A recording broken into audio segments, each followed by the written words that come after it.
I take a moment to explain a phrase that I've been using throughout the week. I started it actually on Sunday night on the radio. It's corporate communism, and I've been using it in two very specific instances. First, with health insurers who use the government to protect themselves from real competition. We're all watching this play out in front of us. You probably know this. If you don't, they are the only American business, along with Major League Baseball, of course, that's completely exempt from the Sherman Antitrust Act. They also have major lobbies in Washington preventing any form of choice. We saw what happened to Senator Wyden's efforts to create choice for everybody on the exchanges. Just natural competition. Forget the public option. No. And then there's the banking industry, the beneficiaries of an ongoing $24 trillion taxpayer-funded bailout that supports the entire system. $24 trillion. Not that we may not get some of that money back. We may get a lot of it back. But that is national capital that is being sucked into a broken banking system at the expense of the rest of our country. They continue to use too big to fail as blackmail to the taxpayer in order to get them or us to provide them with our tax money. My phrase corporate communism, I know, makes some people uncomfortable. Some argue it's just an easy insult, but let's be very clear. I use it with very specific meaning. It is a system that takes resources from the citizenry and redistributes it to a tiny elite. I use the phrase corporate communism because I cannot find an other way to more accurately convey what is happening in our nation today.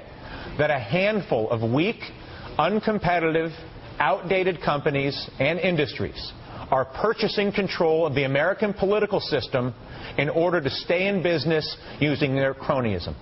It is coming at the direct expense of the rest of us in this nation and is a total betrayal of everything that represents America.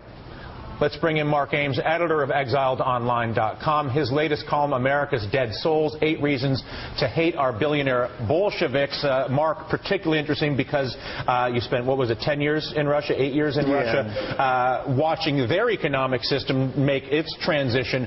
Very briefly, because we have a lot of ground to cover, why is communism as an economic model, meaning a model where there is no competition, there is no choice, laziness and weakness is rewarded through, again, either the use of character assassination or intellectual property theft, whatever it may be, to reward yourself at the expense. Why is that a problem? Well, I mean, first of all, you have an economy that creates things that nobody wants or needs, but the economy sucks all of the resources out for these things nobody needs. For example, Volga cars. They're still being produced even today, which chokes off any innovation in the rest of the Russian economy. So now they have to import everything.